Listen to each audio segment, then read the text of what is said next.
Christopher, Bong Go is recognized. Mr. President, I rise on a matter of personal and collective privilege. Will not be entertaining questions after my speech, as I believe this would just prevent us from tackling other urgent and important matters. On March 24, we passed the Bayanihan to Heal as one act to empower the government in responding to the COVID-19 crisis. Now, we will be passing the Bayanihan to Recover as one act, or Bayanihan 2. But there are still commitments in the previous law that until now have not been acted upon. It was revealed during the plenary deliberations last Tuesday that the benefits for health workers have not been provided yet. 32 na ang namatay na health workers, ilang daan na ang nagkasakit, ilang libong pamilya ang apektado. Pahirapan nyo pa dahil sa matagal na proseso ng pagbibigay ng serbisyo. Bakit po nangyari ito? Dumaan ang Abril, dumaan ang Mayo, ngayon, Hunyo na. Hanggang ngayon, di pa naibibigay ang benepisyo na dapat matanggap ng ating health workers o ng kanilang mga pamilyang naulila. Ang ating mga medical frontliners, ang mga bayani sa laban nito, sila po ang nagsasakripisyo, nagpapakamatay para iligtas ang buhay ng kapwa nating Pilipino. Pero simpleng benepisyo na nasa batas, hindi man lang mabigyan ng tamang oras o atensyon ng ating mga opisyal para ayusin at may pamahagi sa kanila. As chair of the Committee on Health and your former colleague in the executive, I have always been supportive of our government agencies. I have also been firm in defending your budget. Nagkasama tayo noon at nagtiwala ako sa kakayahan ninyo. Pero gaya ng sabi ko noon pa man, kung may nakikita akong mali, magsasalita ako. Kapag tungkol sa serbisyo at trabaho para sa tao ang pinag-uusapan, magsasalita ako.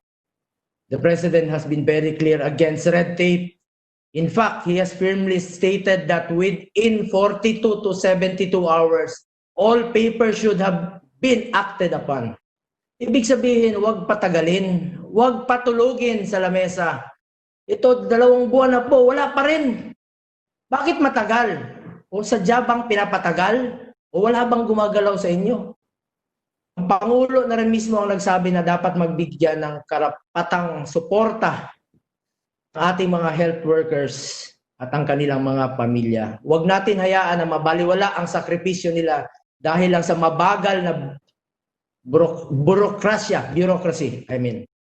Mr. President, I am also dismayed by the conflicting statements of the DBM and the Department of Health. Kailangan daw ng guidelines bago ilabas ang pera. Sabi naman ng DOH, hindi na kailangan. Hoy, DBM, DOH, pati na rin po ang DOLE. Mag-usap-usap naman kayo at mag-coordinate kayo sa isa't isa. Marahil hindi po alam ng Pangulo. Patay-patayan kayo. Ngayon, na-expose na sa publiko ang problema. Mag-i-issue kayo ng joint issuance para implement ang isang bagay na noon pa ninyo dapat ginawa. Kung kailan kayo sinabihan, doon pa ninyo ginagawa yung guidelines. Kung kailan kayo pinuna, doon lang ninyo tatawagan ang mga pamilyang naulila ng frontliners na sinakripisyo ang kanilang buhay para sa bayan. Hindi naman po siguro kayo mga bata na kailangan pagsabihan kung anong dapat gawin o anong mga tama. Sa mga undersecretaries, assistant secretaries, down to the director, dyan sa mga opisina, dapat tulungan nyo naman po ang inyong mga secretaries. Hindi nila kaya mag-isa sa panahon ngayon. Gumising naman kayo. Nagtutulog-tulogan ba kayo? O nagpapatay-patayan kayo? O talagang patay na kayo? Kulang ang salapi para bayaran ang kabayanihan nila. Serbisyong maayos lang naman pwede nating maisukli sa mga nagtatrabaho para sa bayan. Kung ayaw nyo magtrabaho, di umalis na kayo. Ginagawa na nga ng Pangulo ang lahat. Yung mga tao sa baba, ayaw tumulong, ayaw gumalaw. Umalis na kayo. Ganito ba talaga ang burokrasya? Namatayan na nga, pinapahirapan pa. Dapat nga ihatid ninyo agad ang cheque sa pamilya. Mismo sa bahay nila.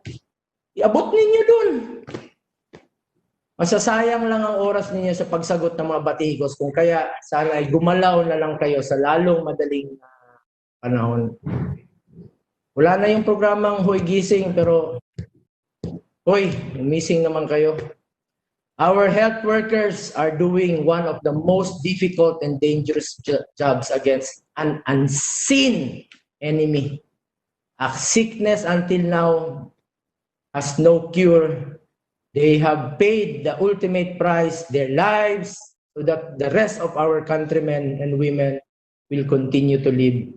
Huwag naman sana kung kayo kaya ang mamatayan at pahirapan pa sa pagbigay ng tulong sa inyo. Tulad ng ginagawa ninyo sa mga Pilipinong apektado. Ewan ko na lang kung hindi kayo mamatay sa sama ng loob. As the chair of the Senate Committee on Health, and as a member of the Joint Congressional Oversight Committee on the implementation of the Bayanihan to Heal as One Act, I call upon the concerned agencies to remedy this immediately and release the rightful compensation for and have been as provided by law. Thank you.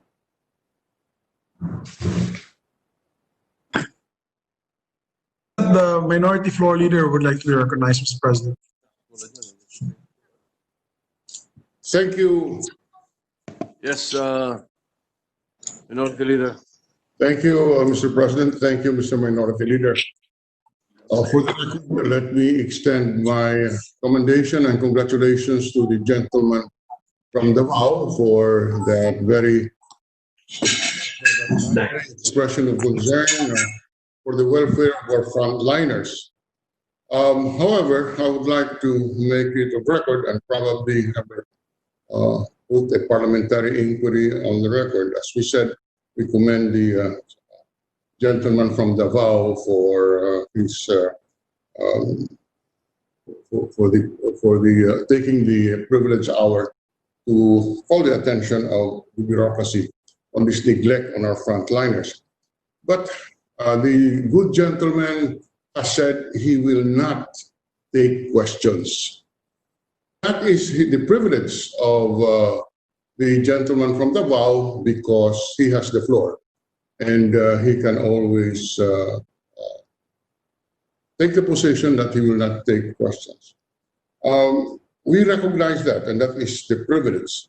However, I just want to place a record that prior to this Congress, there was no such practice of not accepting or not allowing interpellation.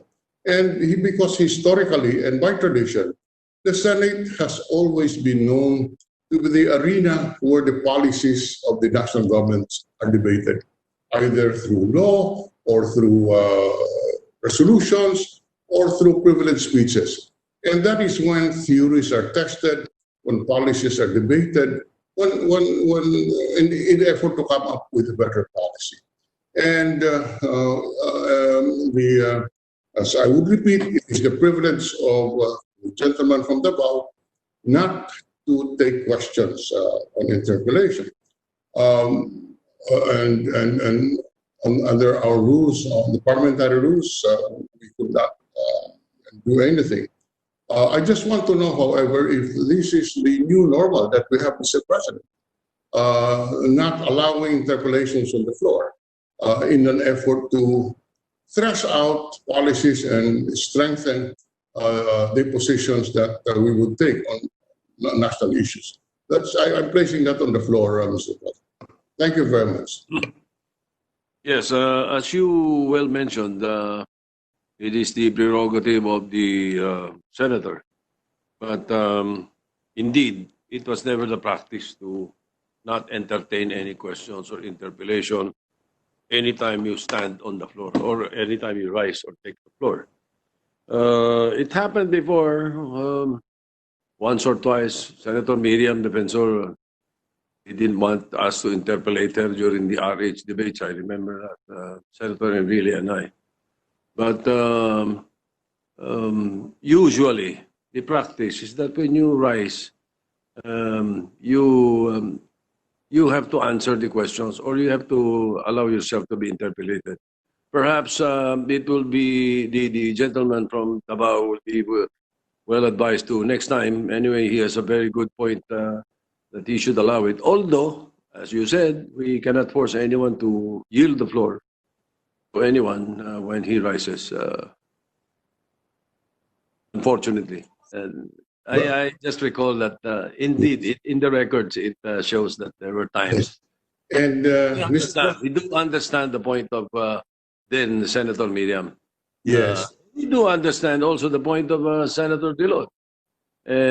But that is the prerogative of Senator Bongo. we do recognize this, the prerogative, Mr. President. Mr. President, Senator Drilon, and then afterwards Senator Bongo. Yes, Mr. President, to reply. We premised our parliamentary inquiry precisely on that, that it is the privilege of the one who has the floor not to take questions on the period of interpellation.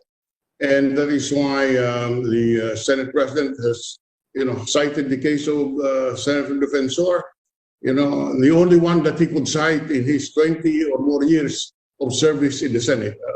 And that was a peculiar circumstance because either, if I recall correctly, it may be that Senator Miriam was already suffering from an ailment at that time and did not want to be burdened with additional questions from the likes of Senator Enrile and the Senate President then.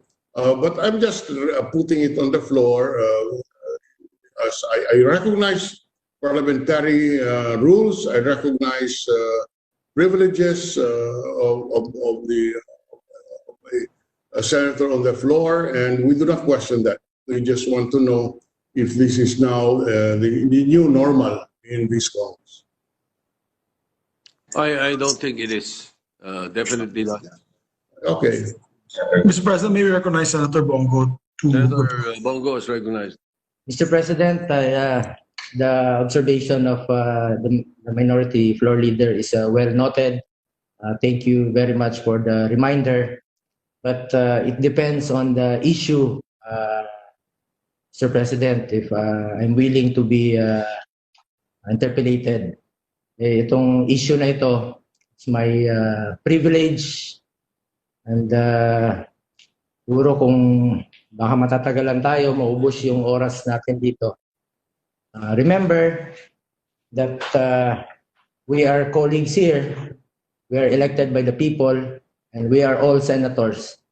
I am not your student and you are not my proctor. Thank you, Mr. President. Mr. President, before we, yes, Mr. President, I hope that Senator Bongo is listening. It's just that we're actually very appreciative of the fact that he now recognizes the shortcomings of the DOH. So I'm happy that Senator Bongo today pointed it out. Being from the cabinet himself once upon a time, maybe he can now exert more effort to the President to show him that may kakulungan na, Mr. President, na nangyayari.